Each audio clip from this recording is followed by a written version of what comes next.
Sa ngalan ng Ama at ng Anak at ng Espiritu Santo, Amen.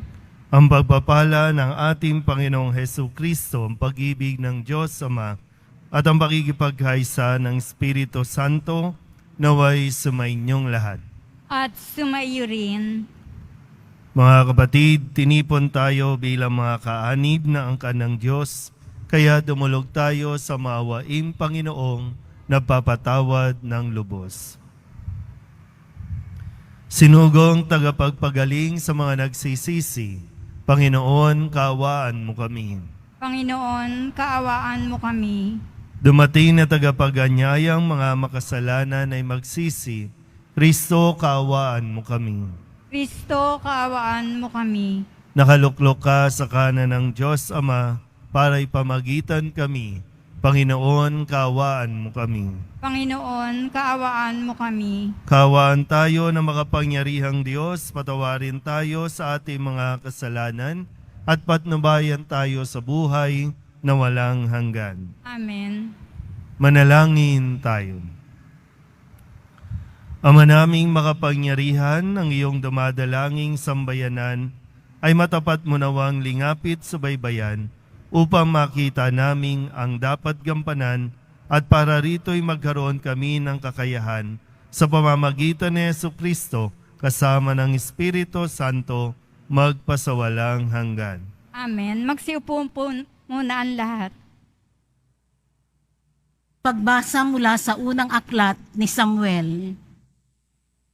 Dumating ang araw na nagdigmaan ang mga Israelita at mga Filisteo.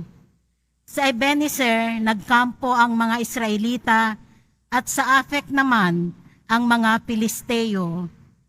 Sa kanilang paglalaban, natalong Israel at may 4,000 ang napatay sa kanila.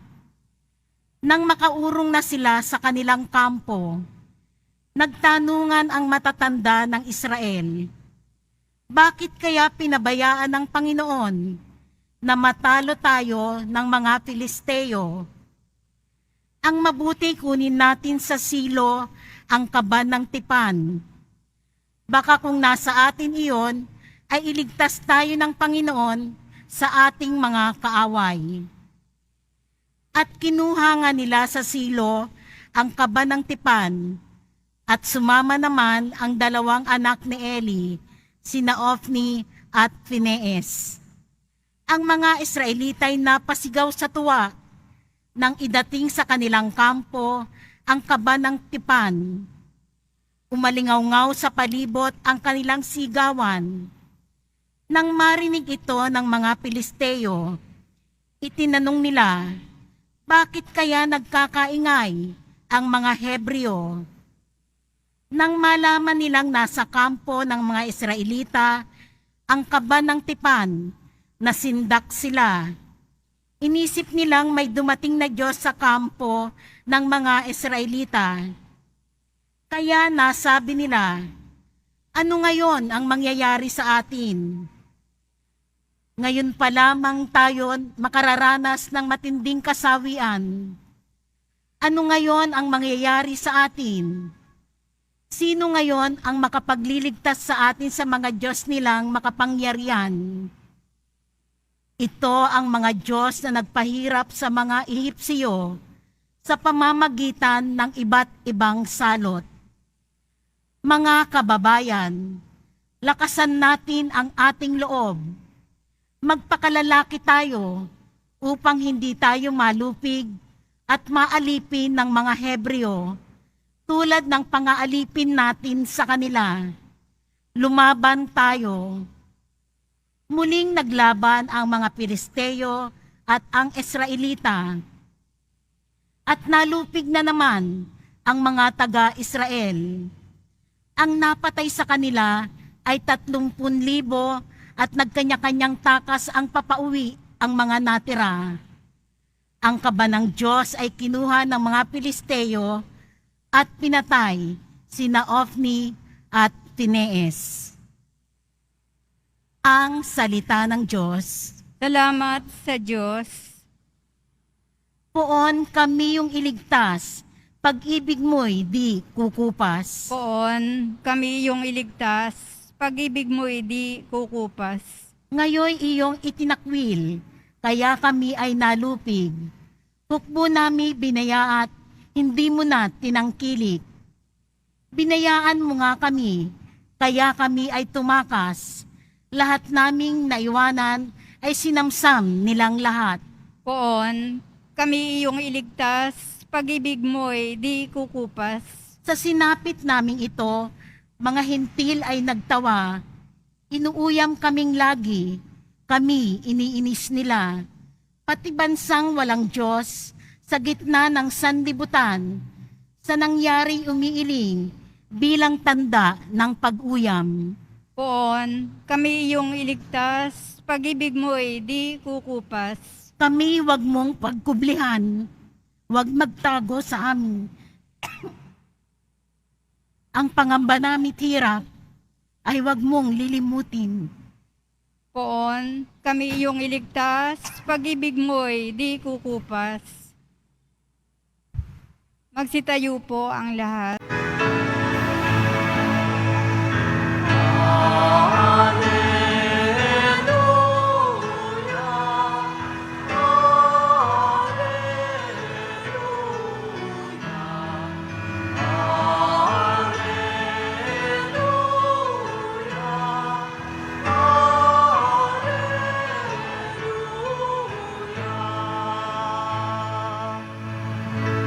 Sa daigdig ay laganap,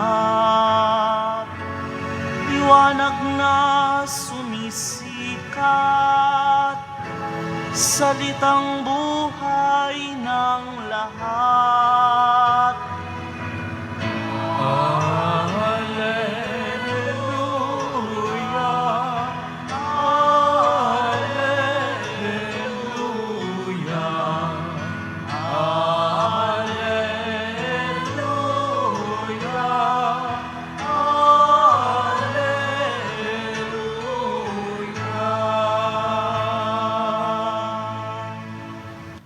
Sumainyo ang Panginoon. At sumayo rin. Ang mabuting balita ng Panginoon ayon kay San Marcos. Papuri sa iyo, Panginoon. Noong panahong iyon, may isang ketonging lumapit kay Jesus, nanikluhod at nagmakaawa. Kung ibig po ninyo'y mapagagaling ninyo ako. Nahabag si Jesus at inipo siya, sabay ang wika, ibig ko, gumaling ka. Noon di nawala ang ketong at gumaling ang tao. Pinaalis siya agad ni Jesus matapos ang ganitong mahigpit na bilin. Huwag mong sasabihin ito kanino man. Sa halip ay pasuri ka sa saserdote. Pagkatapos, maghandog ka ayon sa iniutos ni Moises upang patunayan sa mga tao na ikaw ay magaling na. Ngunit umalis siya at bagkos ipinamalita ang nangyari. Ano pat hindi na hayagang makapasok ng bayan si Jesus. Naroon na lamang siya sa labas sa mga ilang na pook at doon pinagsasadya ng mga tao buhat sa iba't ibang dako. Ang mabuting balita ng Panginoon. Pinupuri ka namin, Panginoong Hesukristo. At sa Ebanghelyo natin, isang ketongin ang nagnais na makita si Jesus at hindi naman siya nabigo. Sa Ebanghelyong ipinahayag mula kay San Marcos, kapag ang isang tao ay may ketong, lalo pa nung panahong ito, ay wala pa itong gamot. At kapag mayroong kang sakit na ketong, ikaw ay lalayuan ng mga tao, wala ka ng kumbaga pag-asa, wala ka ng kaibigan, kahit mismong pamilya, lalayo sa'yo o lalayuan ka. O ikaw mismo ang dapat na kusang lumayo para hindi ka makahawa. Ganyan ang sakit na ketong. Hihintayin mo na lang na mamatay ka O kaya naman, habang hinihintay mo yan, hihintayin mo na may maawa sa iyo para magbigay ng pagkain. Kaya po sila inilalabas mula doon sa bakod ng kanilang syudad, inilalabas yan. At doon palaboy-laboy, kung hindi sa disyerto o sa ilang, doon sa kabundukan, para sila po ay makaiwas sa tao. Kung sakasakali, dahil nga kailangan kumain, sila po ay pupunta kung sila man ay pupunta sa mataong lugar, kailangan nilang ipagbigay alam. Yung iba po, minsan dinadaan sa sigaw, may ketong, para nahawi yung daan o umiiwas mismo ang mga tao. Kung hindi man kung mga anong tunog para maipaalam sa tao. At sa puntong ito, naririto si Jesus at nang marinig niya, siya ay nanikluhod, nagmakaawa. At ang sabi niya kay Jesus, kung ibig po ninyo, mapapagaling ninyo ako. Nandoon na siya sa punto na nanalig siya kay Jesus. Hindi man niya lubusang kakilala pa si Jesus, pero nanalig siya dahil may mga pagkakataon po sa buhay natin na umaabot sa puntong wala ka talagang ibang pwedeng kapitan kundi ang Nazareno. Wala nang iba pa na makakatulong sa iyo kundi ang Nazareno. Ito yung halimbawa. Kaya, kung tutusin po, hindi po mahirap kausap ang Nazareno. Kaya nga sabi lang ng lalaki, kung ibig po ninyo, mapapagaling ninyo ako. At anong ginawa ni Jesus? Na bawal yung protocol na ginagamit noon, bawal hawakan ang taong may sakit na ketong. Pero anong ginawa ni Jesus? Break niya ang protocol na ito, hinawakan niya at ang sabi, gusto ko gumaling ka. Ganun lang kasimple. At gumaling yung lalaki. Sabihin nyo nga sa katabi ninyo, gagaling ka rin. Hindi ko alam kung anong sakit meron ka, sakit ng kalungkutan, sakit ng pag-iisa, sakit na depression, sakit ng walang pera. Ayan, marami siguro sakit na walang pera, Pero, sabihin ko ulit, hindi mahirap kausap ang poong Jesus Nazareno. Simpleng salita lang ang kailangan mong gawin, ibibigay at maiintindihan ka. At tandaan mo rin, kahit gaano karaming tao ang nagsasabay-sabay na magsalita sa Nazareno, manalangin, humiling, lahat tayo napapakinggan niya. Naririnig niya tayo. Pinakikinggan tayo ng Nazareno. Malinaw po ba yon? Yan. So malinaw yon. Pero isang bagay ang kailangan nating linawin din. Nasa sitwasyon tayo at naiintindihan natin yung kalagayan ng ketongin na ito. Wala nang gustong tumulong sa kanya. Wala na siyang ibang malapitan. Umaabot tayo sa puntong yan. Naintindihan mo ang sitwasyon na yan. Pero sana po, mas maintindihan din natin yung punto ni Jesus kung bakit ayaw niyang ipagsabi na siya ay pinagaling. Naranasan niyo na ba na tumulong kayo sa isang tao, tapos ipinagsabi sa iba, maya't maya may lalapit na sa iyo, mawalan ka na ng privacy, maya't maya may magme-message sa iyo, maya't maya ang tingin sa iyo, bangko na, kapag hindi ka nagbigay, masama ka na. Kaya minsan may mga pagkakataon na kapag tinulungan ka, pag sinabi sa iyo na wag mo nang sabihin sa iba, wag mo nang sabihin kasi meron siyang dahilan. Kaya tingnan natin, matapos na pakinggan ni Jesus ang lalaking ketongin, itong ketongin na ito, pumalya, hindi nakinig kay Jesus. Sabihin nyo nga sa katabi ninyo, makinig ka kay Jesus. Di ba? Pinakinggan siya ni Jesus. Gusto ko gumaling ka. Okay. O ngayon, ito ang bilin ko. Wag na wag mong sasabihin kanino man. Kundi ang dapat mong gawin, pasuri ka para ma-declare na wala ka ng sakit. Pero bakit hindi pinakinggan? Kaya tuloy, hindi na siya makapasok sa dami ng tao na gusto siyang malapitan, gusto ding lumapit at humingi ng tulong, hindi niya na kinayang pumasok sa bayan, doon na lang sa labas. Yan ang kadalasang problema nating lahat. Ngayon, lahat tayo dito, may dala-dala tayong gustong idulog sa Diyos. At naririnig ka ng Diyos. Ang tanong, papakinggan mo din ba ang Diyos pagkalabas mo dito, pagkatapos mong mapakinggan? Huwag matigas ang ulo. Yan sabi ko kanina, madaling kausap si Jesus. Pero bakit ang hirap nating kausap? Gusto lang natin tayong pinakikinggan, pero kapag may sinasabi na sa atin, ayaw naman natin pakinggan. Natinan niyo po nangyari sa unang pagbasa. Itong mga Israelita, anong ginawa sa kaban ng tipan?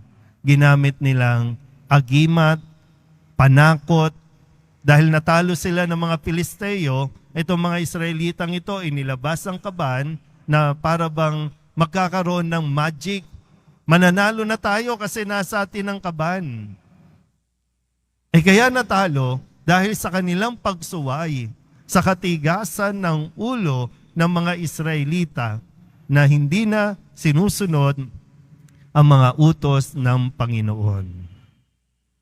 Kaya sana po, kung tinitingnan mo ngayon, pinagmamasdan mo ang imahe ng Poong Jesus Nazareno, tandaan mo, naririnig ka niyan. Pero sana matuto rin tayong makinig sa Kanya. Hindi natin deserve na tulungan tayo, pero gusto niya tayong tulungan. Gusto niya tayong iligtas. Gusto niyang maibalik muli yung sigla o saya ng ating buhay.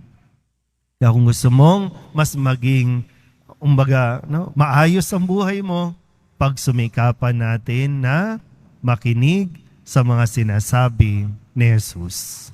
Amen? Magsitayo na po ang lahat.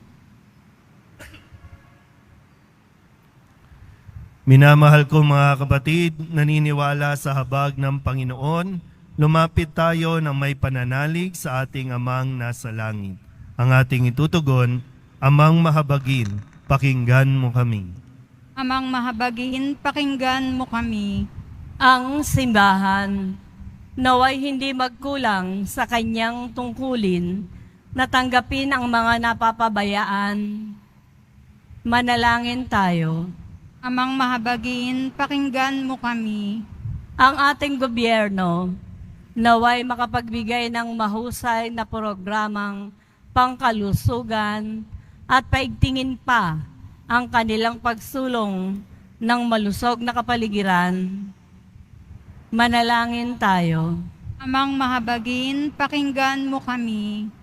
Bilang isang komunidad, tayo naway tumulong ng may pag-ibig at malasakit sa mga binabaliwala ng lipunan.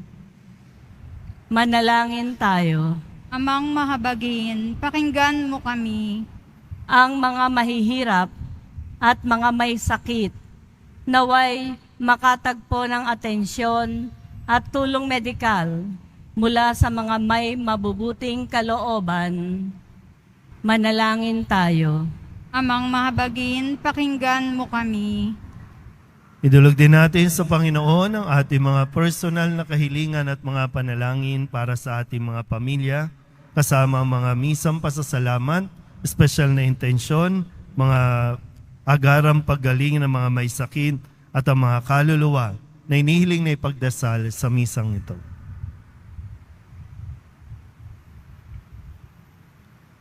Ang lahat ng ito iniling namin sa ngalan ni Kristo, aming Panginoon. Amen. Magsiupo muna po ang lahat.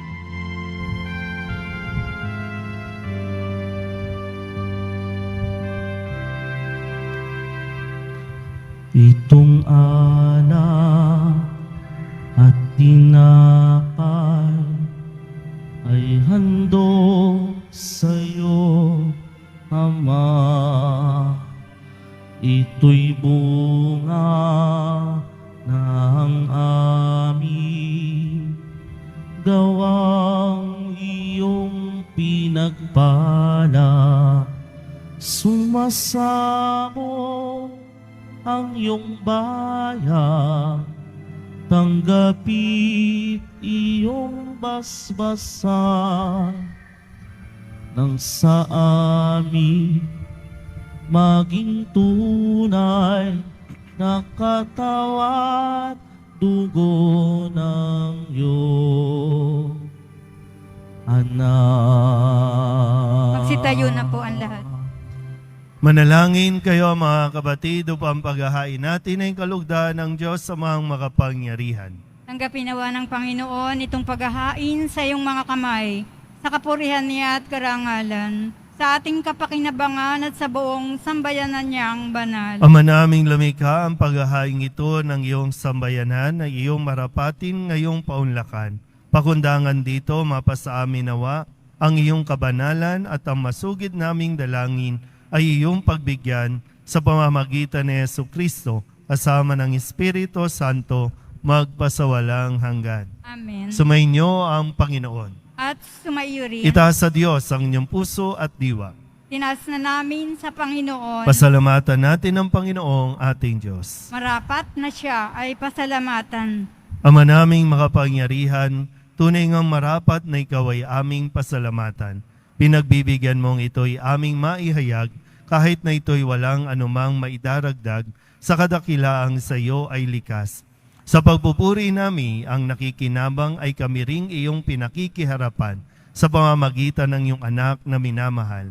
Kaya kaysa ng mga anghel nagsisiawin ng papuri sa iyo nang walang humpay sa kalangitan, kami nagbubunyi sa iyong kadakilaan.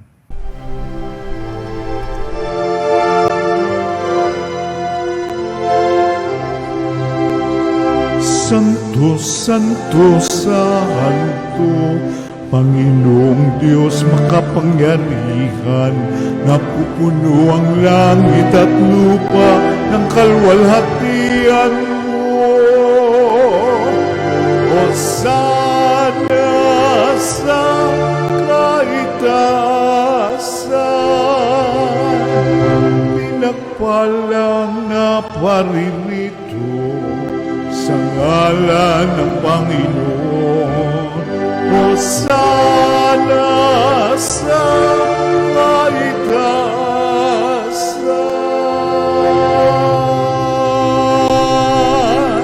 Ama naming banal, ikaw ang bukal ng tanang kabanalan. Kaya't sa pamamagitan ng iyong Espiritu, gawin mong banal ang kaloob na ito upang para sa aming maging katawan at dugo ng aming Panginoong Hesu Kristo. Bago niya pinagtiis ang kusang loob na maging handog, hinawakan niya ang tinapay, pinasalamatan kaniya, pinaghati-hati niya iyon, iniabot sa kanyang mga alagad at sinabi, "Tanggapin ninyong lahat ito at kanin. Ito ang aking katawan na ihahandog para sa inyo."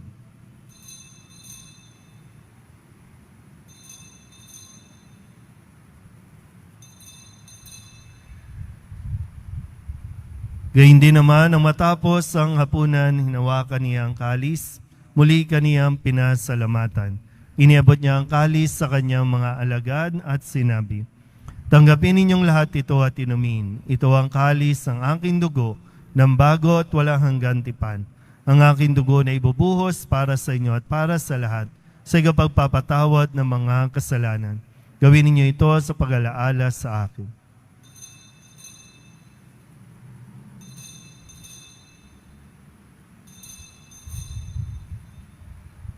Tayo po'y magsitayo. Ipagbunyi natin ang misteryo ng pananampalataya. Si Kristo'y namatay, si Kristo'y nabuhay, si Kristo'y babalik sa wakas ng panahon. Ama, ginagawa namin ngayon ang pag-alaala sa pagkamatay at muling pagkabuhay ng iyong anak, kaya tiniaalay namin sa iyo ang tinapay na nagbibigay buhay at ang kalis na nagkakaloob ng kaligtasan. Kami napapasalamat dahil kami iyong minarapat na tumayo sa harap mo para maglingkod sa iyo. Isinasamo namin kami magsasalo-salo sa katawan at dugo ni Kristo ay mabuklod sa pagkakaisa sa pamamagitan ng Espiritu Santo. Ama, lingapin mo ang iyong simbahang laganap sa buong daigdig.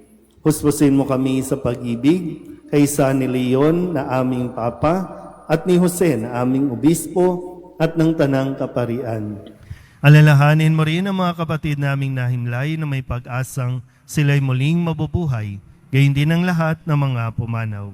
Kawaan mo sila at patuloyin sa iyong kaliwanagan. Kawaan mo at pagindapating kaming lahat na makasalo sa iyong buhay na walang wakas. Kaysa ng mahal na Birhen Maria na ina ng Diyos, ng kabiyak ng puso niyang sa San Jose. Kaysa ng mga apostol at ng lahat ng mga banal na namuhay dito sa daigdig ng kalugod-lugod sa iyo, may pagdiwang nawa namin ang pagpupuri sa ikararangal mo sa pamamagitan ng iyong anak na aming Panginoong Heso Kristo. Sa pamamagitan ni Kristo, kasama niya at sa Kanya, ang lahat ng parangal at papuri ay sa iyo, Diyos amang makapangyarihan, kasama ng Espiritu Santo, magpasawalang hanggan. Amen. Amen. Amen. Amen.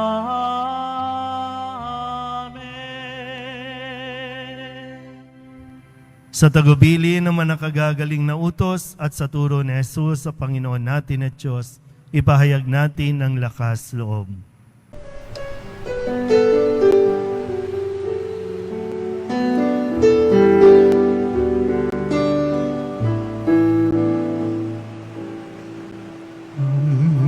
Namin sumasalang ka, sambahin ang ngalan mo, mapasamin ang kaharian mo, sundin ang loob mo dito sa lupa para nang sa langit. Bigyan mo po kami ngayon ng aming kakanin sa araw-araw at patawarin mo kami sa aming mga sala para ng pagpapatawan namin sa nagkakasala sa amin, at huwag mo kaming ibang dulot sa tukso, at yadya mo kami sa lahat ng masama. Inihiling namin kami ihadya sa lahat ng masama, pagkalooban ng kapayapaan araw-araw, iligtas sa kasalanan, at ilayo sa lahat ng kapahamakan, samantalang aming pinananabikan ang dakilang araw ng pagpapahayag ng tagapagligtas naming si Heso Kristo. Sapagkat iyo ang kaharian at ang kapangyarihan at ang kapurihan, magpakailanman. Amen. Panginoong Heso Kristo, sinabi mo sa iyo mga apostol, kapayapaan ang iniiwan ko sa inyo, ang aking kapayapaan ang binibigay ko sa inyo. Tunghayan mo ang aming pananampalataya at huwag ang aming mga pagkakasala. Pagkalooban mo kami ng kapayapaan at pagkakaisa ayon sa iyong kalooban, kasama ng Espiritu Santo, magpasawalang hanggan. Amen. Ang kapayapaan ng Panginoon ay laging sumainyo. At sumaiyo rin. Magbigayan po tayo ng kapayapaan sa isa't isa.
Ito ang kordero ng Diyos. Ito ang nag-aalis ng kasalanan ng sanlibutan. Mapalad ang mga inaanyayahan sa kanyang piging. Panginoon, hindi ako karapat-dapat na magpatuloy sa iyo, ngunit sa isang salita mo lamang ay gagaling na ako. Katawan ni Kristo. Amen.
Manalangin tayo.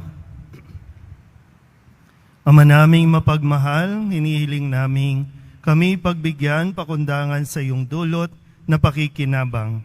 Ipagkaloob mong ikaw ay aming paglingkuran sa pamamagitan ni Jesucristo kasama ng Espiritu Santo magpasawalang hanggan. Amen. Sumainyo ang Panginoon. At sumaiyo rin. Manalangin tayo para sa pagbabasbas. Mahal na pong Jesus Nazareno, inihayag mo sa pamamagitan ng krus ang walang maliw na pag-ibig ng Diyos sa sangkatauhan. Pakinggan mo ang kahilingan ng iyong angkan na nagsusumamo sa iyo. Makamtanawa nila ang iyong katugunan at tanggapin ang kasagutan na may utang na loob na tinatanaw. Basbasan din po ninyo mga dala-dala nilang mga imahin at mga dasalan at lahat ng mga may karamdaman. Sa pamamagitan ng bendisyon na ito, naway maalala nila ang mga pangako nila noon sa binyag, na ikaw ang kanilang ibigin at paglilingkuran bilang Panginoon magpasawalang hanggan. Amen. At pagpalain kayo ng makapangyarihang Diyos, Ama at Anak at Espiritu Santo. Amen. Humayo kayong taglay ang kapayapaan ng Poong Jesus Nazareno. Salamat sa Diyos. Nuestro Padre Jesus Nazareno, sinasamba ka namin, pinipintungo ka namin, aral mo ang aming buhay at kaligtasan. Nuestro Padre Jesus Nazareno, iligtas mo kami sa kasalanan. Ang krus mong kinamatayan ay sagisag ng aming kaligtasan. Nuestro Padre Jesus Nazareno, dinarangal ka na amin. Nuestro Padre Jesus Nazareno, nilulwalhati ka namin. Nuestro Padre Jesus Nazareno, dinarangal ka na amin. Nuestro Padre Jesus Nazareno, nilulwalhati ka namin.